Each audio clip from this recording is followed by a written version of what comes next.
우리는 한 주일 동안 연말 기도 주일 특별한 예배를 진행해 왔습니다. 연말 기도 주일은 대속죄일의 의미가 있습니다. 대속죄일은 조사 심판의 의미가 있습니다.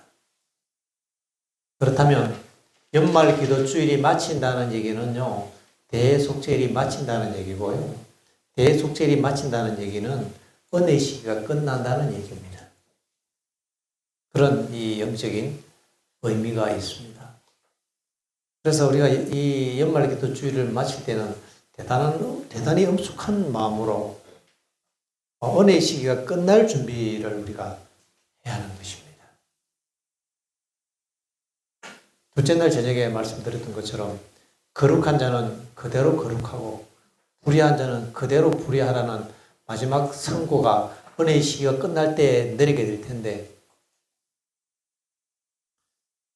우리는 그런 심정으로 살아야 할 것입니다. 하나님께서 불의한 자는 그대로 불의하고 더러운 자는 그대로 더럽다라는 선고를 내릴 때에 어떤 근거로 그런 선고를 내리시겠습니까? 우리 어떤 시점에 그렇게 고정시키시겠습니까? 마침 우리가 교회 잘 다니고 기도할 때 딱 고정시키면 다행인데요. 하나님 멀어져 있을 때 고정시키면 희망이 없지 않습니까? 그러면 하나님께서 어떤 타이밍에, 누구에게 어떤 타이밍에 이것을 고정시켜야 할까요? 다 다를까요? 어떤 타이밍이 아닌 것입니다. 그 타이밍은 죽는 자들에게 주어지는 특권이죠. 죽어서 구원받는 것도 특권일 수 있습니다. 왜냐하면 잘 준비하고 죽을 수 있는 기회가 있잖아요. 근데 살아서 구원받는 것은 대단히 엄숙한 일입니다. 타이밍이 아니에요. 어떨 때 믿음 좋을 때 내가 은혜 시기가 끝나면 구원받고 이런 문제가 아니다 말이죠. 그럼 이것을 어떻게 측정하느냐? 정언의 말씀에는요, 하늘의 천사가 우리의 생각의 무게를 단다고 했습니다. 세상에 속한 생각에 저울 위에 얹어놓고 한쪽에는 하늘에 속한 생각을, 물론 하늘에 속한 생각이라고 늘 하늘나라만 상상하는 그 얘기 아니지요.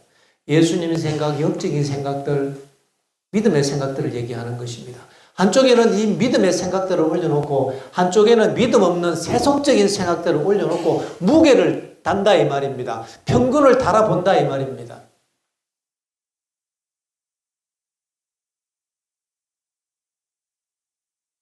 적어도 평균이 어디에 가 있느냐 이거죠.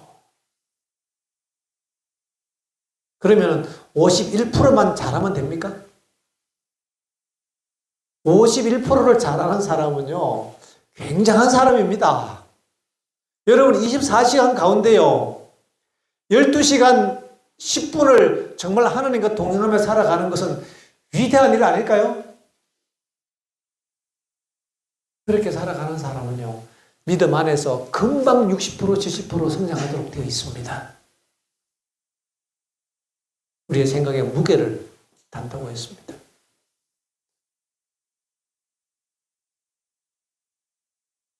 다니엘이요, 벨사살 마지막 잔치에 나와서 손으로 쓴 글씨를 해석할 때 메네 메네 데겔 우아르신, 저울에 달아보니 부족하였다. 마지막 선고는요, 달아보니 부족하였다라는 선고가 내린다는 것입니다. 무엇을 답니까? 우리의 관심과 우리의 생각을 단다는 것입니다. 우리의 관심이 그냥 세상의 쾌락, 세상의 재미, 세상에 돈 버는 거, 세상의 염려,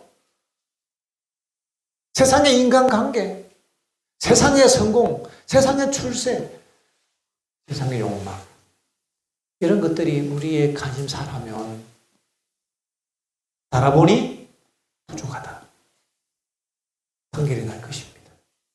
이것이 거룩한 자는 그대로 거룩하고 불의한 자는 그대로 불의하다라고 하는 그 선고의 근거가 될 것입니다.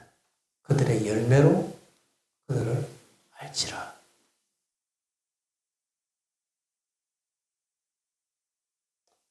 우리의 관심사를 바꿔야겠습니다.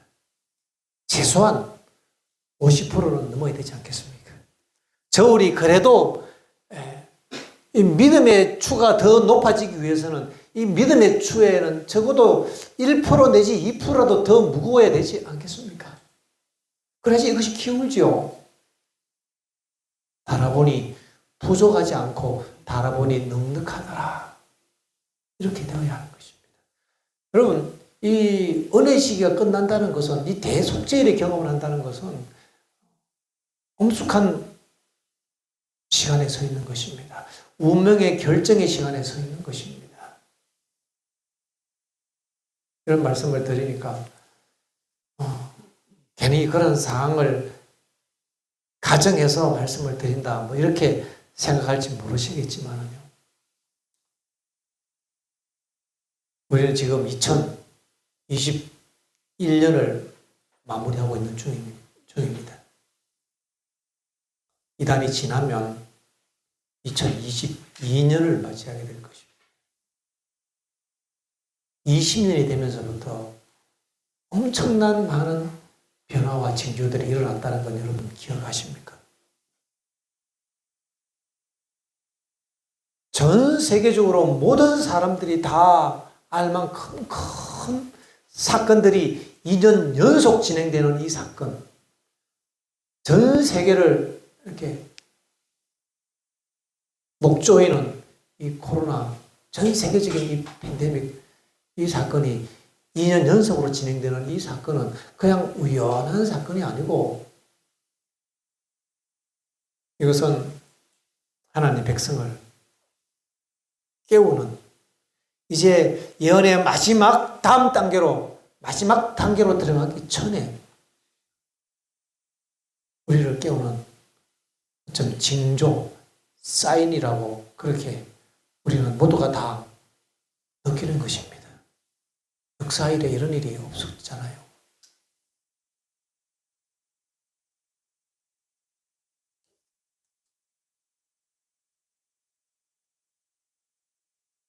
그리 많이 남은 것 같지가 않습니다. 이제 이런 이 코로나 사건이 마지막 사건으로 몰고 갈 것이라는 것을 우리는 말씀을 연구하면서 예상하게 되는 거지요.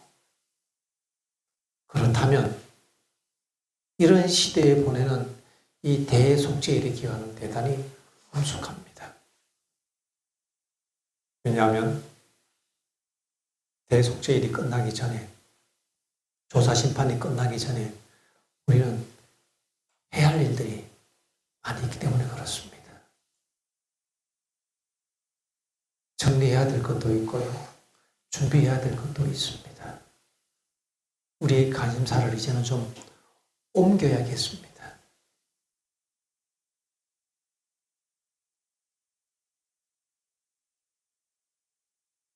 이제는 우리가 하나님 앞에서 경건하게 살아야 될 시기가 되었습니다.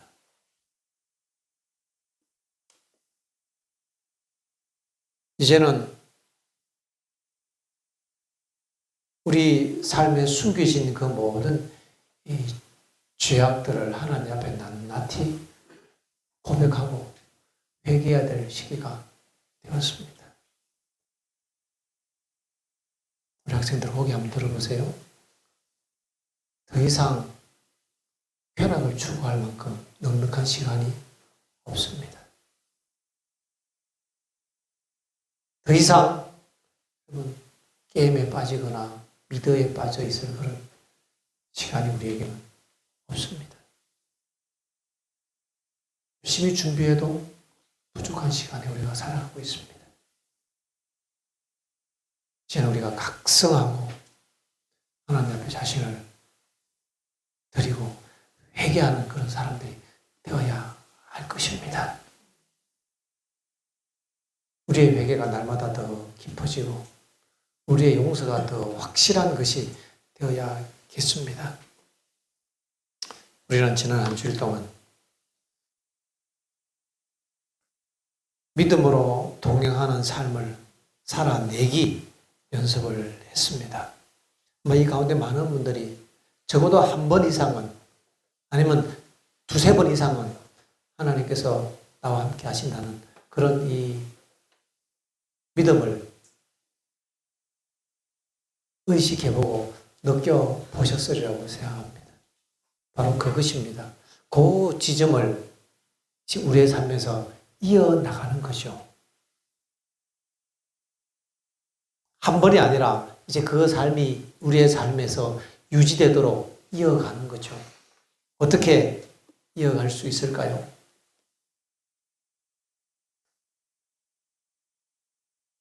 이제 내가 방법을 알았어. 알았다고 되는 게 아니에요. 이게 내 힘으로 되는 게 아니거든요. 이 영적인 삶은 영적인 생명이 와야 되는 것입니다. 영적인 에너지가 들어와야지 그 삶을 살아낼 수가 있는 것입니다. 알았다고 되는 게 아니에요. 아담과 하와는 선악과를 따먹었습니다. 범죄하기 이전에 생명나무 과일을 먹었습니다. 그리고 나중에 선악과를 먹었어요. 하나님께서 더 이상 생명과일을 못 먹게 했습니다. 계속 안 먹으면 어떻게 될까요? 죽어요. 그래서 930살까지 살고 죽은 것입니다. 생명과일을 먹었기 때문에 그가 930까지 버티다가 결국 생명이 다 해서 그 에너지가 다 해서 930세에 돌아가신 것입니다.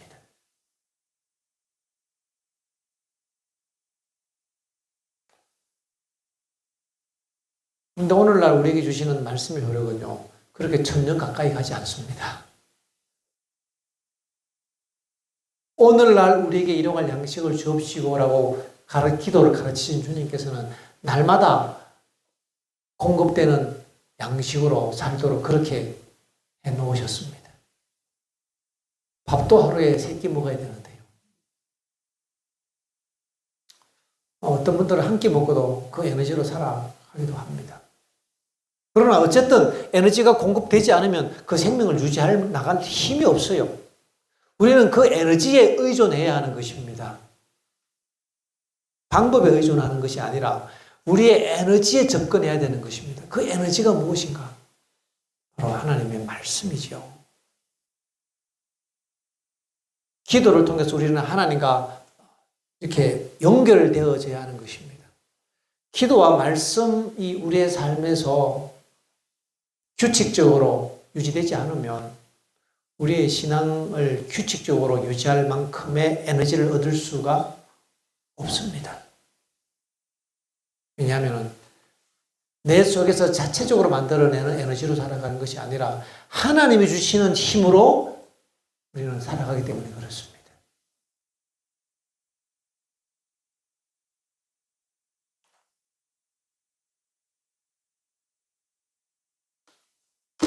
우리가 지속적으로 주님 안에 거하기 위해서는요,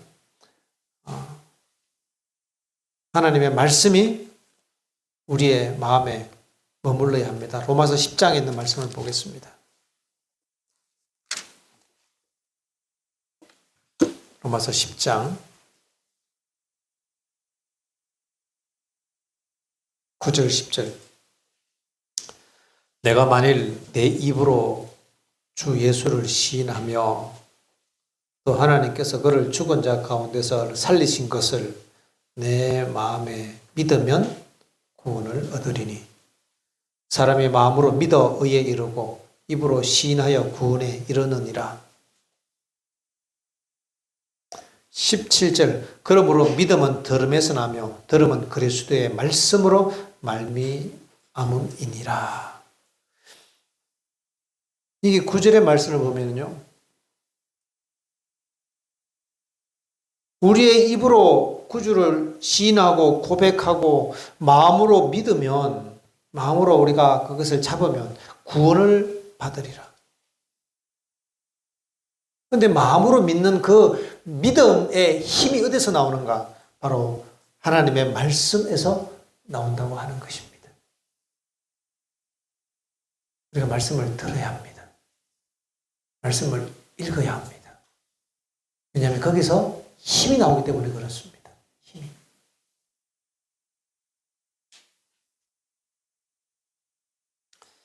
말씀이 우리 안에 머물고 우리의 입술 가운데 머물 때에, 그때에 우리는 예수님 안에 거하게 되는 것입니다. 예수님 안에 거하게 될 때에 열매를 저절로 맺는다고 말씀하십니다. 어떤 열매요? 요한복음 14장, 15장, 16장, 17장을 쫙 정리하면 우리가 예수님 안에 있을 때 맺게 되는 열매란 무엇인가 하면 그분이 주시는 마음의 평강인 것입니다. 그분이 주시는 마음의 기쁨인 것입니다. 그분이 주시는 마음의 사랑인 것입니다. 이런 열매를 맺게 된다는 것입니다. 너희는 근심하지 말라. 너희는 두려워하지 말라. 예수 그리스도가 우리 안에 계실 때 우리의 마음속에는 그러한 이 열매를 맺게 되는 것입니다. 이런 열매로 우리가 평가될 것입니다. 많은 사람들이 믿는다고 공언합니다. 그러나 그 공언으로 구원받을 수가 없습니다. 많은 사람들은요, 진리를 동의하고 인정합니다. 그것으로 구원받을 거라고 믿습니다. 그러나 그 믿음이 구원해 주지 못하는 것입니다. 진리를 알고 진리의 체계에 감격하고 거기에 동의했다고 구원받는다는 그 믿음, 그야말로 칭의만으로 이루어진 구원에 대한 그런 이 구원론을 믿는 그 믿음으로 구원받지는 못하는 것입니다.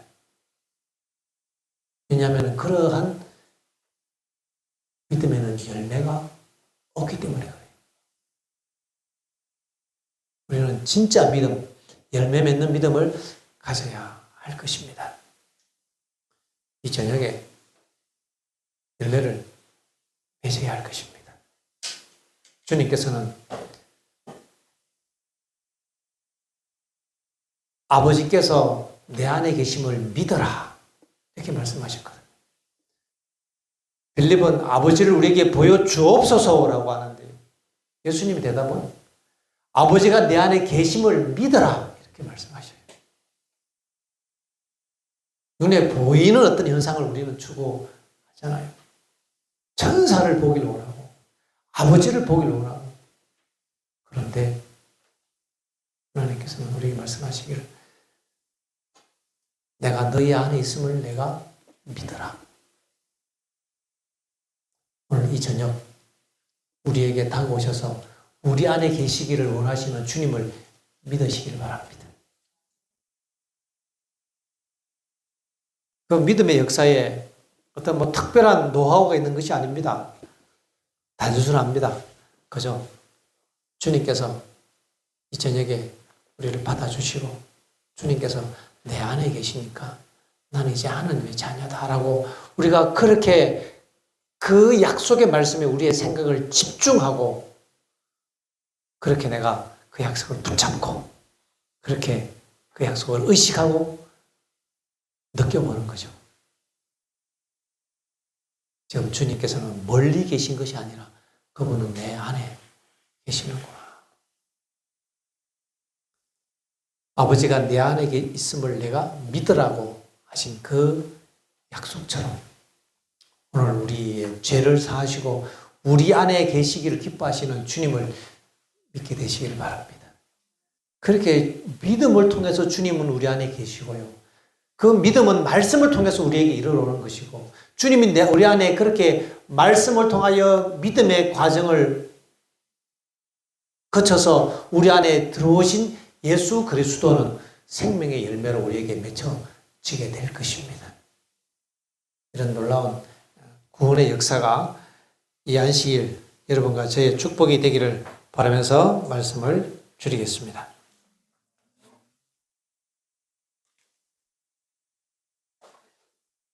이제 연말 기도 주일을 마치면서 개인 기도를 하도록 하겠습니다. 5분 동안 개인 기도를 할 텐데요. 하나님 앞에서 우리 한 해 동안의 모든 죄들을 다시 한번 자백하고 주님의 용서를 구하고 주님의 용서를 믿음으로 받아들이는 그런 엄숙한 이 대속죄일의 마지막 씻는 그런 이 경험들에 우리 모두가 동참하게 되기를 바랍니다.